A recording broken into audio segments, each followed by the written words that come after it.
Faith, de 19 años, no sabía lo que le ocurriría un 7 de septiembre del 2012, cuando fue asesinada en su propio departamento sin explicación alguna. Al día de hoy, incluso con muchas pruebas y sospechosos, nadie sabe quién fue el responsable. Este es el caso de Faith Hedgepeth. Faith Hedgepeth, de 19 años, era una estudiante de tercer año en la Universidad de Carolina del Norte, en Chapel Hill. Todo esto comenzó a ocurrir el 7 de septiembre del 2012. Si bien ella nació en el condado de Warren, en Carolina del Norte, fue miembro de una tribu nativoamericana llamada Haliwa Saponi, disculpen si estoy pronunciando eso incorrectamente, y claramente salió de esta pequeña tribu, decidió comenzar a estudiar. En este caso, ella siempre quiso ser doctora para de alguna forma, sabes, algún día regresar a esa comunidad y servir para ellos. Ella comenzó yendo a la Universidad de Chapel Hill y ella de hecho fue la primera persona en su familia en ir a la universidad. Y por el amor que ella tenía a los niños, decidió convertirse en pediatra. Ahora, ella siempre era descrita como una persona muy social, que le gustaba mucho ir a las fiestas, que era muy fácil para ella relacionarse con personas nuevas, pero que nunca descuidaba la escuela. O sea, la carrera de medicina en general pues te exige bastante, y para que la haya pasado con buenas calificaciones y aún así tener una vida social era bastante difícil. Muchos hablaban de que ella salía con varios chicos, o sea que ella sí era muy de salir y de conocer personas, pero que tenía dos amigas en específico con las que siempre salían, que eran Karina y Marisol. Ahora, esta es una parte muy importante de todo el caso porque ellas estuvieron envueltas en todo lo que sucedió, al igual que algunas personas con las que ellas se relacionaban también. En este caso, un exnovio que tuvo Karina. En sí no se sabe si eran novios o exnovios en el momento, porque era de esas relaciones muy violentas, eran bastante tóxicas, en las que terminaban y volvían cada cierto tiempo. Y se supone que Eric era una persona muy manipuladora y muy violenta con ella, y se supone que incluso en algún momento vivieron juntos. Sin embargo, cuando en una de las ocasiones en las que terminaron, que les digo, hubiese sido en este espacio de tiempo cuando sucedieron todas estas cosas, cuando ellos terminaron, claramente pues ella echó a Eric del departamento. Claramente esto no le gustó a Eric, y en ese momento en el que ellos habían terminado, Eric comenzó a intentar entrar en el departamento a la fuerza. Es decir, que cuando ella estaba ahí dentro, de repente escuchaba que estaban forzando la puerta para poder entrar, y resultaba que era Eric. Claramente esto era un problema bastante grande, más que nada para Faith, porque ahora ellas ya estaban viviendo juntas. Después de que se separó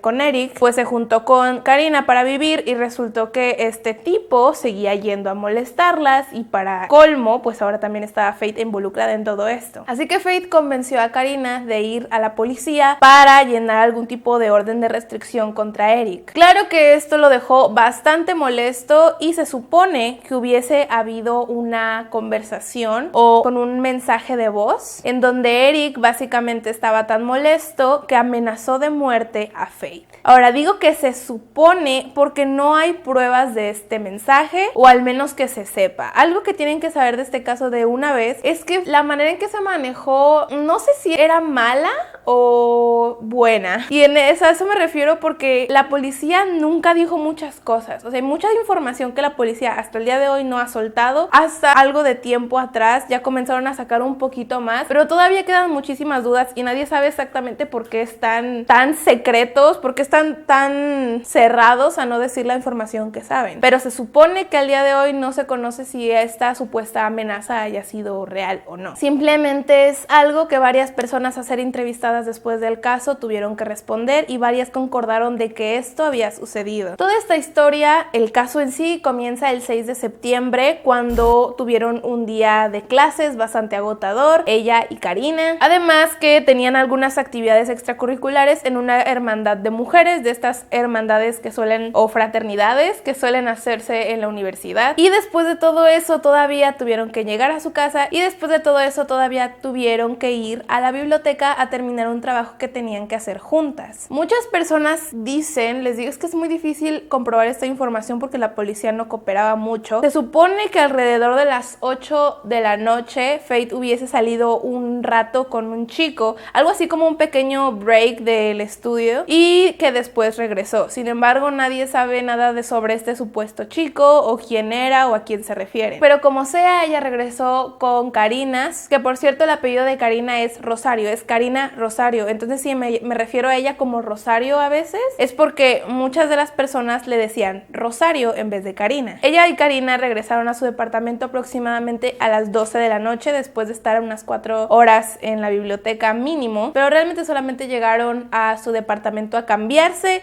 porque iban a salir de noche a un bar llamado Thrill. Aproximadamente salieron de su departamento a las 12:30 de la noche. Ahora obviamente se quedaron ahí un buen rato, o sea, como les digo, eran chicas que les gustaba mucho la fiesta y que salían bastante seguido, y Thrill era como el lugar perfecto para salir para muchas personas que estaban en la universidad, porque además ahí te daban la opción de que podías entrar incluso si eras menor de edad, únicamente con la condición de que, ¿saben? Esas pulseras que te ponen de que eres menor de edad para que no te vendan alcohol adentro. Entonces mucha gente iba ahí y obviamente ellas fueron, pero tomemos en cuenta que la edad para beber legalmente en Estados Unidos es de 21 años y ellas apenas tenían 19. Fue así como en la madrugada del 7 de septiembre, es decir, pues entraron el 6, salieron el 7, no, ya estaban ahí el 7 porque eran más de las 12. Las dos abandonaron el bar y regresaron a su departamento como normalmente lo harían. Sin embargo, a este punto comenzaron diferentes mensajes de texto y actividades por el teléfono alrededor de las 4 de la madrugada. Fue a esta hora que se supone que Karina hubiese dejado el departamento para salir con otra amiga suya a esta hora, a las 4 de la mañana. Ahora, ustedes pensarán que es como una hora extraña para salir, pero como les digo, esto no era extraño para ninguno de sus conocidos porque a ellas les gustaba salir de noche. Sin embargo, Faith sí llegó a dormir al departamento, pero algo que Karina confesó a las autoridades es que lamentablemente dejó abierto el departamento, o sea, le cerró pero no le puso ningún tipo de seguro. Fue así como a la mañana siguiente, cuando Karina regresó al departamento,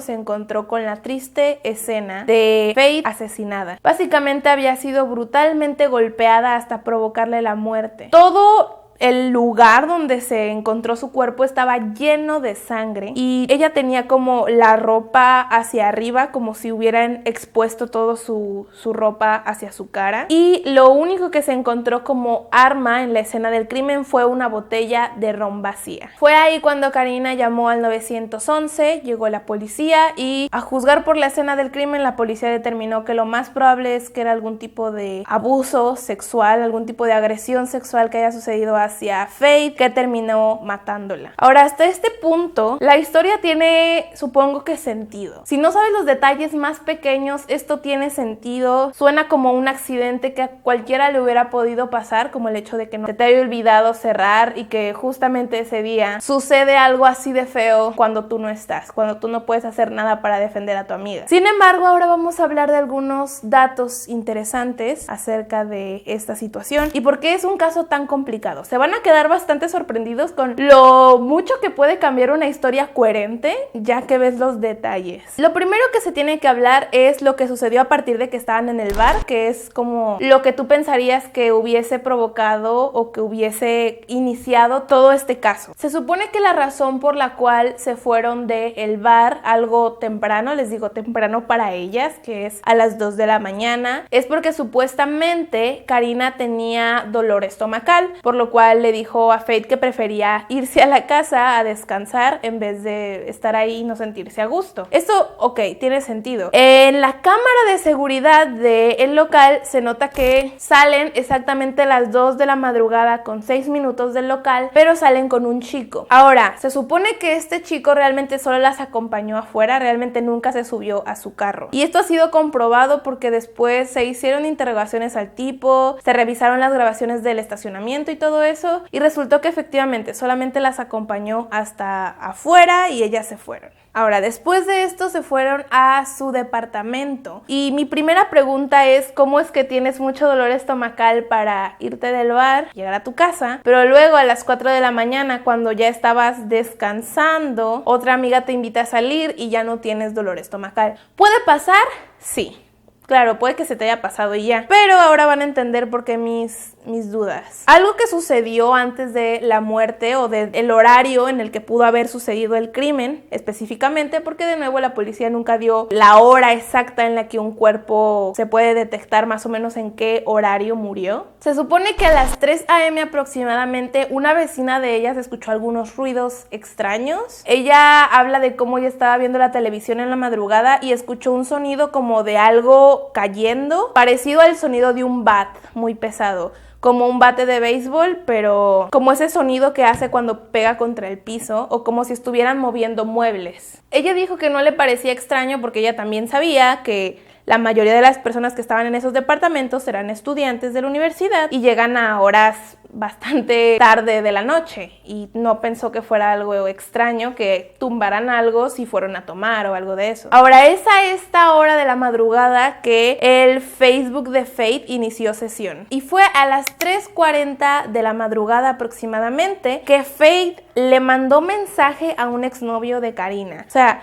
ella desde su Facebook le mandó mensaje al exnovio de Karina diciéndole que debería ir al departamento porque Karina lo necesitaba más que nunca. Cosa que se comprueba o al menos tiene sentido por el hecho de que Karina también estaba hablándole constantemente por teléfono y cuando él no contestaba se ponía a hablarle a otro chico llamado Jordan. Ahora, aquí estamos hablando de otro tipo, otro exnovio, no es Eric, ¿okay? No es el tipo violento, es otro exnovio que ella tenía. Y fue a las 4:25 que acordó con verse con Jordan, que es este otro chavo, para que fuera con ella y salieran. Ahora, como les dije, ella le dijo a las autoridades que lamentablemente había olvidado ponerle seguro al departamento cuando se salió. Sin embargo, eso es un tanto extraño. Por lo regular, cuando tienes un hábito de hacer algo, por ejemplo, es normal que te pase que te vayas y dudes como de cerré el departamento y regreses y revises o que te quedes con la duda.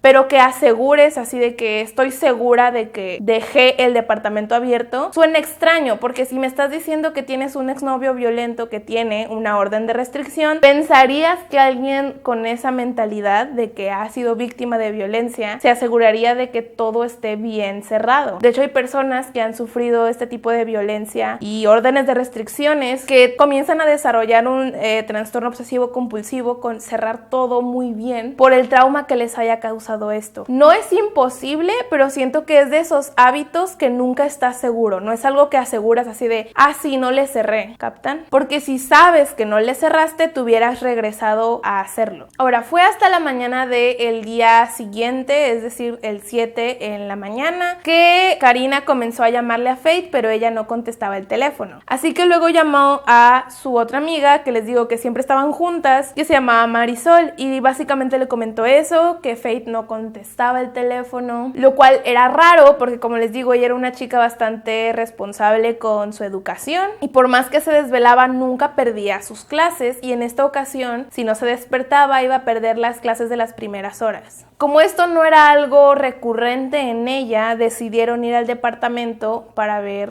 si la despertaban o si la podían encontrar ahí. Llegan al lugar, se dan cuenta que el carro de Faith sigue ahí y entonces asumieron que ahí estaba, comenzaron a tocar y cuando se dieron cuenta que ella no abría el departamento fue cuando ingresaron y se dieron cuenta de la terrible noticia que fue básicamente encontrarla muerta. Esto es, por cierto, esta versión de los hechos es la que ellas mismas han dado, que entraron las dos juntas y que las dos vieron a Faith, que estaba muerta y que la habían golpeado. Ahora, como les digo, entiendo que puedas olvidarte de cerrar tu departamento. Lo que no entiendo es que hasta este punto, les digo, la policía no había sacado nada de información. Todavía no decían que la entrada no había sido forzada para entrar. Entonces, Si no sabes cómo entraron y te consta que dejaste abierto y tienes un novio violento del cual pusiste una orden de restricción precisamente porque llegaba y quería entrar al departamento, ¿no creen que sería algo que ella tendría en cuenta antes de irse? Vamos a hablar ahora de la escena del crimen. Para empezar, algo que llama mucho la atención es que el lugar donde la encontraron, que es en donde estaba su cuerpo, estaba lleno de sangre. O sea, el cuarto estaba lleno de sangre. Era una escena bastante grotesca. Sin embargo, no había sangre en ningún otro lado del departamento, ni siquiera como hacia la puerta, como si alguien hubiera salido y hubiera dejado algún tipo de rastro, alguna manchita, ¿sabes? Alguna gotita de sangre ni nada. Esto es especialmente extraño por el hecho de que, o sea, con la cantidad de sangre que hay ahí, tendrías que haber limpiado el lugar. Tendrías que haber limpiado tu rastro o te hubieras tenido que bañar ahí dentro para después salirte y no dejar rastro. La cosa que me parece como importante aquí es que un criminal no va a entrar, bañarse cómodamente y salirse a la hora que quiera. La persona que tuvo que, si es que esto pasó, obviamente, si alguien limpió o si alguien se bañó o alguien quitó el rastro, etcétera, tuvo que haber sido alguien que sabía que no pasaba nada si los demás se enteraban que esa persona estaba ahí. Es decir, alguien que fuese recurrente incluso para los vecinos o que fuese recurrente por si llegaba Karina o alguien, esa persona estuviera ahí. O que fuera la misma Karina. Algo que llamaba mucho la atención es el hecho de que el arma que se encontró, con la cual fue la manera en la que la mataron inicialmente, sí fue con esa botella. Se comprobó porque tenía golpes en la cabeza que coincidían con el tamaño y la fuerza de la botella. Y muchas personas se les hacía extraño que la botella estuviera intacta. Pero la realidad es que esa botella de ron en específico, como de esa marca en específico, se hicieron pruebas para ver a qué velocidad y fuerza se rompía y todavía aguantaba mucho más de los golpes y la fuerza que utilizaron en la cabeza de Faith. Así que realmente no es extraño que haya quedado intacta. Ahora, otro punto es que quien haya entrado al departamento tenía que ser alguien que supiera que Faith estaba sola y que encima justamente ese día el departamento estaba abierto. Insisto, si eres una persona que, sabes, tiene una orden de restricción porque su exnovio va y intenta entrar, probablemente es algo que hacían diario, el cerrar muy bien. Entonces, ¿cómo es que el único día que se le olvida cerrar es el día en que alguien entra? Si ella no tuvo nada que ver, es válido, pero tuvo que haber sido alguien que o haya visto cuando ella salió y se haya dado cuenta que no le cerró, o que haya sido avisado que no le iban a cerrar. Ahora, muchas personas piensan que la intención que la persona que haya entrado al lugar no era probablemente matarla, sino pudo haber sido algún tipo de asalto, pero se duda porque realmente no se llevaron nada del lugar como de valor, o algún tipo de ataque sexual por el hecho de que la encontraron con la ropa hacia arriba, como sabemos, incluso se encontraron muestras de semen cerca de ella y en ella también. Ahorita vamos a hablar un poco de específicamente cómo y por qué. Pero el caso es que siento que si alguien entra con la intención de matar, no usaría una botella de vidrio porque precisamente tienes la mentalidad general de que la botella se rompe y a lo mejor le causas un golpe, pero no se va a morir. Así que se cree que pudo haber sido algo improvisado, como que iba con alguna otra intención la persona o que solamente quería golpear y se le pasó la mano. O sea, no hay ninguna otra razón por la que pienso que alguien agarraría cualquier cosa cerca de ellos, en este caso una botella, para intentar matar a alguien. Ahora vamos a hablar de los sospechosos. Como les mencioné anteriormente, hace unos momentos, se encontró semen en Faith, ¿ok? Entonces, obviamente esto se ve como un crimen sexual. Alguien probablemente entró, la mató y abusó de ella, o abusó de ella y la mató, o fue en el momento, saben, como en algún forcejeo decidió agarrar la botella y le pegó. Entonces, obviamente, la primera persona de interés aquí fue Eric, el exnovio de Karina, el quien ya tenía, obviamente, el antecedente de ser bastante violento, que siempre quería entrar al departamento a la fuerza, que tenía el orden de restricción y que encima se supone que por un mensaje de voz ya había amenazado a Faith de muerte anteriormente. Una de las cosas más incriminatorias que Eric tenía en su contra es el hecho de que comenzó a hacer cosas extrañas en redes sociales, especialmente en Twitter. En Twitter escribió un tweet que decía "perdónenme por lo que haré" y cambió su banner de Twitter a una frase que decía "Señor, perdóname por los pecados que he cometido. Protégeme de las chicas que no merezco y de las que me odian ahora".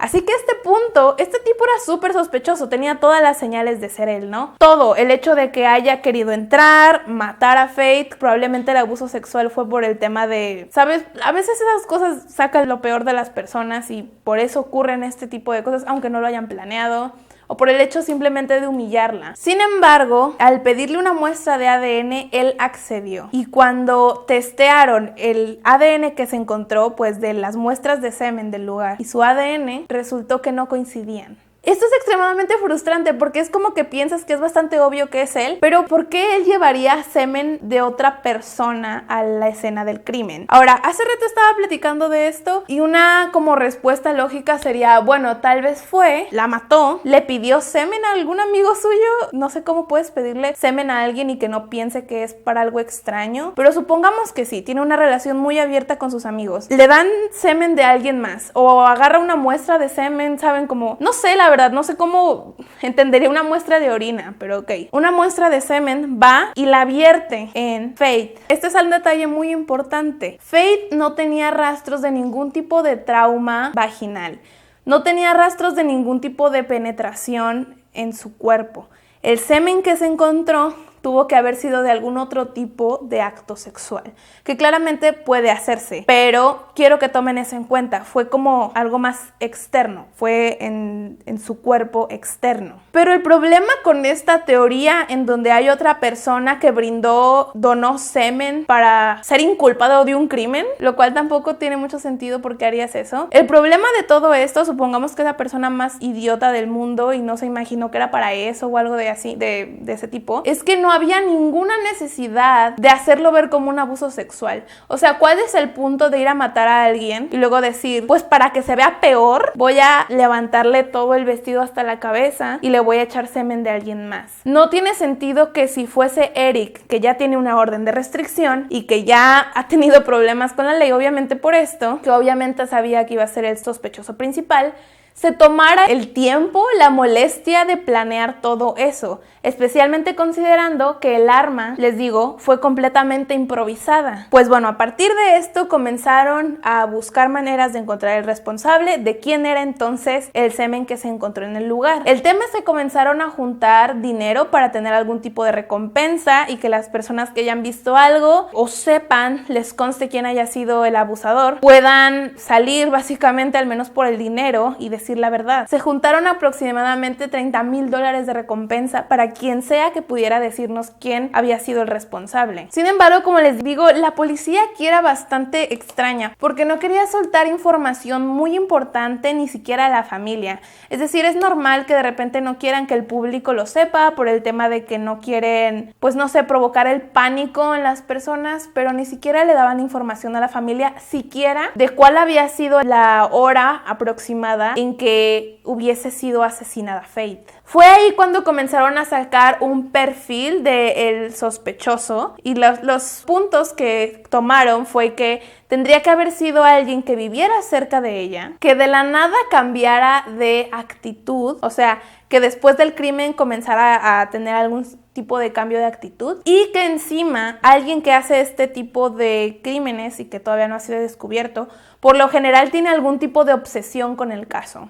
Muchos criminales hacen eso en el aspecto de que comienzan a seguir el caso muy de cerca. Les digo, hemos visto incluso casos aquí en Misterios Misteriosos de gente que va a las marchas que se hacen y ellos son los culpables. A eso me refiero, como que quieren estar cerca del caso para asegurarse por dónde va a ir la investigación y poder como desviarse o para saber qué cosa va a venir y que no le llegue de sorpresa, cosas de ese tipo. Incluso se creó como un render, un perfil físico de cómo sería la persona que abusó o que del semen realmente, porque no hay ninguna otra muestra de ADN que concuerde con ese semen en toda la casa. Que ese es otro punto, o sea, si entras ahí, ya sabemos que cualquier cosita tipo un cabellito o que tocaste tantito algo es más que suficiente para detectar tu huella o tu ADN o algo. Pero esa prueba de semen era lo único que se tenía y era lo único que había en ella que coincidiera con absolutamente nada. Total Total que tomaron esta muestra de semen para, a través de su ADN, identificar algunas características de su rostro y tomaron estas características. Se supone que tuviera que ser un hombre de ojos cafés, que fuese latino o con descendencia afroamericana, lo cual tampoco te dice mucho porque la mayoría del grupo de amistad de ellas pues eran también afroamericanos y latinos, etcétera. Y este tipo de apariencia física pues obviamente es bastante general y por naturaleza bastante genérica, entonces no te cambia mucha perspectiva. Ahora, como les digo, se creía que las autoridades, la razón por la cual no estuviesen dando mucha información era porque de plano no la tenían, que probablemente no daban información porque no se había investigado apropiadamente el caso y que necesitaban especialistas para la magnitud que esto ya se había convertido. Entonces, cuando comenzaron a llegar especialistas, digamos, que no fueran de la policía, se dieron cuenta de muchas cosas que la policía hizo mal, como por ejemplo que solamente revisaron en el departamento y no los alrededores. Había como un tipo bosque que estaba justo detrás del departamento y no se revisó nada de ahí, lo cual creerías que es lo primero que harías, porque claramente si acabas de matar a alguien, pues creo que es lógico que la mayoría se escondería ahí, o que mínimo, ¿sabes?, enterrarías algo ahí, o si llevaste algún otro tipo de arma, etcétera. No preguntaron a los vecinos si vieron algo. La única persona que, les digo, habló de que escuchó el tema de que movían muebles o un bate, lo hizo por su cuenta, no porque la policía le preguntara. Además que ni siquiera aseguraron la zona del carro para que no, sabes, que no se infectara la escena del crimen, o para revisar el ADN de las personas que estuvieron en ese carro esa noche. Hubo una reportera en todo este caso llamada Chelsea, la cual encontró las grabaciones del estacionamiento y ella creía que iba a haber algo de información extra ahí, ya que, sabes, ella era una persona que seguía bastante el caso y se dio cuenta que había muchas irregularidades y que también no se había hecho bien el trabajo. Pues entonces, cuando ella sacó este punto muy interesante hacia la policía de que revisen las grabaciones, resultó que justamente en ese momento se les perdió la grabación. Si todo esto ya los estresó, les voy a hablar ahora de algunas incongruencias que son como las incongruencias más grandes que yo encuentro en todo esto. Para empezar, esto es algo que acabo de pensar justo ahorita, de hecho, o sea, hace ratito que estaba platicando acerca de este tema, me llegó esta duda. ¿Saben cómo dijeron que cuando llegaron al departamento tocaron muchas veces y como que Faith no abría, entonces por eso decidieron entrar? Mi pregunta es la siguiente: ¿por qué te tocarías en un departamento en el que tú también vives? En el caso de Karina, porque fueron Karina y Marisol, pero me refiero a que, por ejemplo, si yo vivo con alguien, quiero saber si está ahí, como que no sé, no veo por qué tocaría si yo tengo llave. Entro y ya me fijo que no está ahí o que sí está ahí. ¿Por qué tocarías constantemente antes de entrar si tú tienes llave para entrar? Y no solo tienes llave para entrar, sino que encima te consta, según tú, que dejaste abierto. ¿Por qué tocarías? Ahora, como les dije, la escena parecía algún tipo de abuso y efectivamente no había ningún tipo de trauma interno, vaginal, ni nada que te diera a entender que hubiese habido algún tipo de penetración. El semen que se encontró fue externo. Entonces, eso también me suena extraño porque, como les digo, suena a algo que uno haría para confundir a la policía. Obviamente, cuando ves a una mujer abusada, si bien puede ser abusada también por otras mujeres, lo primero que piensas es que haya sido un hombre. Entonces, siento que si la responsable del crimen fuese una mujer, probablemente pensó que al levantarle, sabes, la ropa y ponerle semen de alguien más, que seamos honestos, que una mujer pueda conseguir semen de un hombre, siento que suena más realista. Sabes, lo haya puesto encima de ella para que parezca que fue un hombre quien hizo el crimen. Porque, honestamente, yo no veo por qué un tipo que ya fue y te mató violentamente a golpes, te levantó la ropa y todo y como que abusó de cierta forma de ti sexualmente, que no involucraría, o sea, ¿por qué no involucraría penetración? Es lo que me refiero. O sea, pensando en la mente asquerosa de un criminal violador, ¿por qué justamente te detendrías solamente algo externo? ¿En qué momento sentirías esa empatía? Ahora, después de esto, se dio a conocer la llamada del 911 que se hizo en el departamento una vez que se encontró el cuerpo. La persona que se supone que llamó al 911 fue Karina y en la llamada se escucha que tal cual Ella dice que su nombre es Karina y que mi amiga está muerta, hay muchísima sangre, etc. El caso es que cuando escuchas la voz de la persona que está hablando en la llamada, la voz se suena más como la de Marisol. I just walked into my apartment and my friend was just like unconscious. I live at Hawthorne at the View. So I picked up Karina and we came back to the apartment and we saw her car. So I'm like, oh, she probably... He visto algunas entrevistas de las chicas y Marisol tiene una voz más como rasposa. Especialmente porque, o sea, yo entiendo que si estás llorando tu voz puede cambiar un poco, pero en ambas entrevistas aparece llorando y tiene el mismo timbre de voz. Y cuando escuchas la llamada, muchas personas aseguran que suena más como la voz de Marisol. En unos momentos voy a analizar esto como para que entiendan qué escenario podría ser, pero voy a continuar con el tema de la llamada. Otro punto es que cuando llamó esta persona a decirlo del cuerpo, pues obviamente la operadora te pregunta cómo te llamas, ¿sabes cómo te llamas y cuál es la calle y todo eso? Entonces, cuando le preguntaban cómo te llamas, ella seguía diciendo otras cosas, lo cual es a cierto punto natural. Asumo que si estás en esa situación estás tan alterado que estás de que por favor manden ayuda, ¿sabes? Sin prestar mucha atención a las preguntas que te están haciendo. Sin embargo, es como que la operadora insistió varias veces y fue hasta la tercera que ella por fin dijo Karina. De nuevo, no es completamente imposible, pero tomando en cuenta que su voz sí suena mucho como la de Marisol, creo que tal vez se pensó bastante qué nombre dar si es que fuese Marisol la que llamó. Ahora, otro punto que es muy importante y que con esta sí concuerdo al 100% es el hecho de que en la llamada solo se escuchaba una persona. Y esa persona dijo cuando entré al departamento, no dijo cuando entramos al departamento la encontramos de esta forma. Lo cual es raro porque se supone que las dos entraron al mismo tiempo, ¿no? ¿Por qué hablarías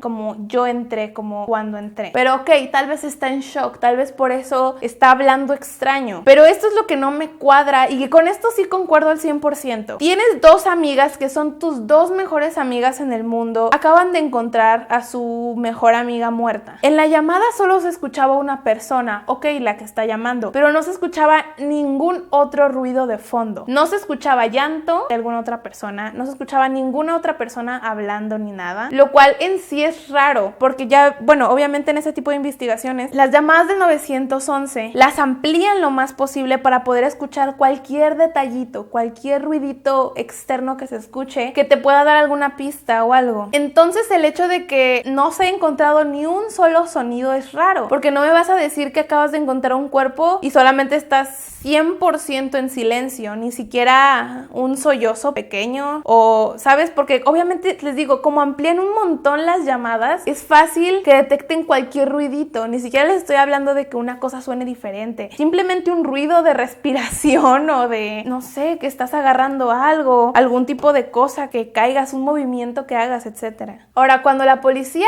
llegó, hablaban de cómo Karina y Marisol tenían una actitud extraña, en el aspecto de que Karina solo estaba en el teléfono, o sea, estaba como texteando con alguien, y que Marisol estaba llorando, pero estaba llorando muy quedito, que según su lenguaje corporal no parecía que apenas hubiesen encontrado a su mejor amiga muerta. Ahora, vamos a continuar con las demás pruebas, porque en el análisis voy a analizar todos los escenarios posibles de esto. En el lugar de los hechos, resultó que después, o sea, en el momento que llegó la policía no lo vieron, pero después se dieron cuenta que había un tipo de bolsa, de esas bolsas que son como de papel que te ponen la comida rápida, y que decía, no soy estúpida, perra, y luego decía celos o celosa. Hay muchas cosas que podemos decir de esta nota, así que primero vamos a hablar de lo raro y les digo, más adelante voy a hablar del análisis de todas las cosas, es que es un caso muy extenso, ¿ok? Esta nota se analizó por muchas personas individualmente. A lo que tengo entendido, la policía en sí no la analizó, y si la analizó no ha dado los resultados, pero muchos investigadores exteriormente hicieron como análisis y se dieron cuenta de varias cosas. Primero que nada, que la nota no tenía nada de sangre, entonces tuvo que haber sido escrita antes o después del asesinato, pero no, o sea, mucho después del asesinato, como algún día después,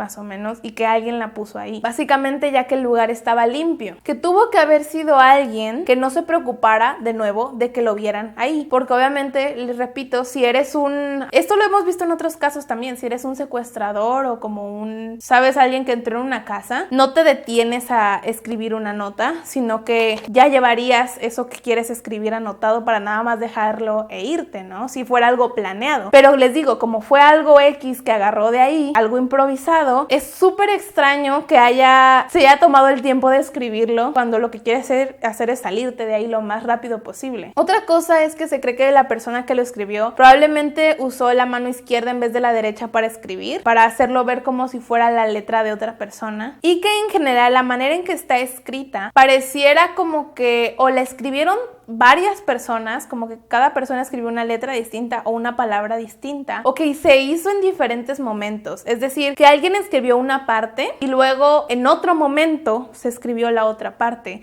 porque están demostrando emociones muy distintas una que la otra. Entonces tuvo que haber sido alguien con una emoción muy fuerte y alguien con una emoción más pequeña, como más calmada, o alguien que tuvo una emoción muy fuerte y terminó de escribir una nota muy pequeña por alguna razón cuando ya estaba más relajado. Y muchas personas creen que esta nota ni siquiera tenía nada que ver y que solamente fue dejada ahí con la intención de confundir el caso y a la policía. Ahora mismo les voy a entregar la prueba más grande de todo este caso, que te va a hacer creer que neta no sabemos quién es esta persona y por qué lo hizo. Resultó que una amiga de Faith se acercó a la policía y les dijo que había recibido un mensaje de voz de Faith, del teléfono de Faith. ¿Sabes? De esas veces que llamas a alguien y no contesta. Obviamente, pues esto pasó en la madrugada. No contesta y le puedes dejar un mensaje de voz donde se escuchaban 2 hombres con 2 mujeres, para lo cual se supone que una de estas voces era idéntica a la de Faith. Entonces se cree que es ella. Y que este mensaje de voz le hubiese llegado aproximadamente a la 1:30 de la madrugada. Comenzaron a analizar la grabación varias personas y la verdad es que hay algunas partes muy claras y otras que de plano yo no las escucho tal cual, pero bueno, las analizó un especialista y se supone que esto es lo que dice la grabación.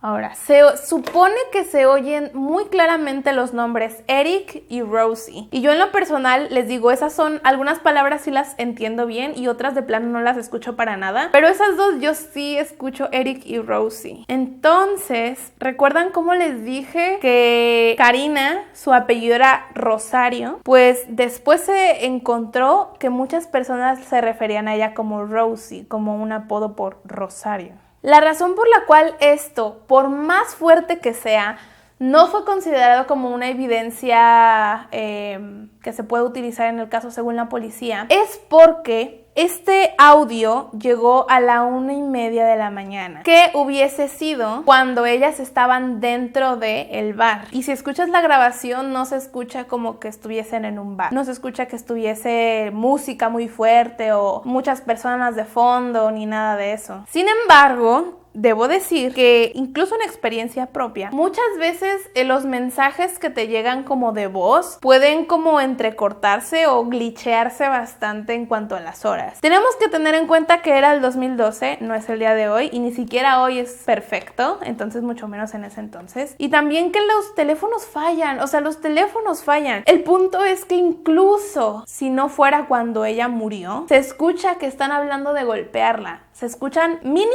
amenazas, tal vez, y escuchas que pide auxilio. Aunque no fuese en ese momento en donde murió, estamos escuchando violencia. ¿Cómo es que no te pones a investigar eso? Incluso supongamos que ni siquiera era Faith la de la voz. Que por alguna razón Faith le llamó a esta chica y se escuchó a la lejanía la conversación de otras personas. Aún así no están investigando a esas personas. Si Faith estaba tan cerca como de un momento violento, ¿qué les hace creer que no le hicieron nada a ella también. Igualmente en las grabaciones se supone que se escucha voy a golpearte la cara. Igualmente se supone que se escucha creo que se está muriendo. Ahora, después de todo el crimen, hay algunas cosas que se me hacen raras de la manera en la que actúan todo este grupo de amigos. Especialmente Eric. Se sabía que Eric y Faith no se llevaban bien y el tema de que supuestamente hasta la amenazó de muerte. Era muy extraño porque Eric obviamente participó en varias entrevistas, incluso con medios de comunicación. Se la pasaba hablando muy bien de Faith, así de que, ay, sí, me caía muy bien, nos llevábamos súper bien, siempre fue muy buena persona. Y esto era muy raro para los conocidos de Faith y sus amigos porque es como que todos sabían que no se llevaban bien, entonces era muy raro que este tipo de repente comenzara a decir que, ay, sí, la extrañaré por siempre. Es como muy hipócrita. Y algo que también se tiene que saber es que Karina y Marisol, las amigas de Faith, que se supone que pasaron por todo esto juntas, que la encontraron muerta juntas, ya ni se hablan. Esto es extraño por el hecho de que por lo regular, en otros casos que he visto, digo, no soy experta, no sé cómo funcione esto en sí, pero a lo que yo he visto, por lo general, cuando dos personas viven una experiencia así de traumática o, saben, pasan por todo el proceso de alguna persona desaparecida o de alguna muerte, se unen más, se hablan más, incluso a veces hacen fundaciones juntos, etcétera, para ayudar a otros casos. Entonces es como raro que se hayan dejado de hablar. Vamos ahora a analizar muchos de estos datos interesantes y ya tengo ganas de hacerlo porque yo también estaba así de que nada de esto tiene sentido, así que voy a hablarlo ahora. Algo interesante que yo siempre me fijo en esto cuando veo casos donde hay sospechosos que sean conocidos de la víctima. Se me hizo interesante que la manera en que encontraron a Faith era con el vestido como todo hacia arriba, pero cubriéndole el rostro. Esto es importante e interesante porque por lo regular en casos donde la gente que es como familia de la persona o amigos muy cercanos de la persona matan a esa persona, normalmente tienen el sentimiento de cubrirlo. Por lo regular esto se hace por el tema de culpa o por el hecho de que no quieren ver su cara mientras están haciendo lo que sea que le estén haciendo a la víctima, o porque al terminar el acto violento que obviamente haces en el momento con adrenalina, pues te das cuenta de lo que acabas de hacer y de alguna forma lo quieres cubrir. Esto es algo que incluso los animales muchas veces hacen y es lo que les digo, los asesinos que entran, o sea, una persona random que entra y te asesina sin razón alguna o quiere asaltarte y, o sea, no se molesta en cubrirte porque no tiene ningún tipo de conexión emocional contigo, tanto como una persona que te conoce o que es tu familia tendría y que probablemente sí te cubriría. Ahora vamos a hablar de la nota que dejaron, la nota de no soy estúpida, perra, celoso. La nota para empezar es muy personal. Es que no me van a decir que esa nota es de alguien random. Si alguien completamente desconocido, loco, de la calle entrara al departamento, ¿por qué le dejaría una nota tan personal de que no soy estúpido? Suena a que tuvieron un conflicto anteriormente y que quiso como verle la cara o algo, como que quiso mentirle y como no soy estúpido. Y recuerdan cómo en la llamada se escucha como de que te quieres meter con mi novio y que le dice algo así como de que yo sé que eso es mentira. Eso tiene muchísima conexión y no sé cómo es que no lo toma en cuenta la policía esa llamada. Ahora, otro punto de la nota es, como les digo, el tema de la gramática detrás de la nota en sí. La nota dice I'm not stupid y luego bitch y luego jealous. Gramáticamente en el inglés para decir perra celosa sería jealous bitch, no bitch y luego jealous, me explico. Entonces ya ven que les digo que se supone que la nota parecía que había sido escrita con una emoción y luego jealous con otra emoción diferente. Yo siento que pudo haber sido por el hecho de que si simplemente le pones no soy estúpida, perra a alguien, suena a que fue un acto de venganza. Pero si le pones como de que perra celosa, de cierta forma siento que personalmente hablando estás como haciendo querer ver mal a la otra persona, como si lo que estuvieras haciendo tuviera la justificación de que la otra persona te tiene celos o algo así. Y hablando como de manera más personal, como en mi experiencia, siento que esas palabras son más como de mujer. O sea, como que el decirle perra celosa a alguien suena como alguien diciéndole a otra mujer me tienes envidia o algo de eso. Porque cuando he escuchado como chicos refiriéndose a chicas hablando de que son celosas, no es como de que perra celosa, es más como de que es una loca o algo de eso. Sin embargo, es que les digo, creo que la mayoría de las personas que he leído, porque realmente no he visto otro video en sí, que no sea de una serie que incluso le hizo como 2 episodios, que habla de este tipo de casos y tal, no he visto que analicen esto como si un hombre lo hubiese escrito, sino como una mujer. Sin embargo, ahí les va. Si lees el tema de que, les digo, la nota, que diga, no soy estúpido, perra, punto, y luego, celosa, y un signo de interrogación, considero que le da fuerza a la teoría de que haya sido Eric. Porque puede que le diga, que le haya puesto eso de no soy estúpido, por el hecho de que esa noche Karina estaba hablándole a sus exnovios. Y recuerdan cómo ella le había hablado a un exnovio y cuando él no le respondía le habló a otro chico, etc. Puede que un hombre, en este caso, imaginando todavía el escenario en el que Eric es culpable de todo esto, podría haber sido su intención que el jealous hubiera sido una pregunta y eso sería traducido a ¿estás celosa? Y tomando en cuenta que en la escena del crimen se supone que hubo algún tipo de abuso sexual, me suena a un tipo de me di cuenta que aparte de hablarme a mí, le estabas hablando a otra gente, no soy estúpido. Y como acabo de básicamente abusar sexualmente de tu amiga, ¿celosa? Les digo, no tengo muchas pruebas detrás de eso, más que el hecho de que, les digo, como le falta el signo de interrogación, en la nota varias personas hablan de que se ve apurada. Obviamente, apurada, molesta y como les digo, como si fuese escrito en diferentes tiempos. Podría haber sido que el tipo estuviera dentro y no haya puesto el signo de interrogación simplemente porque gramática, ¿sabes? No sé. O por la emoción que tenía en el momento se le pasó.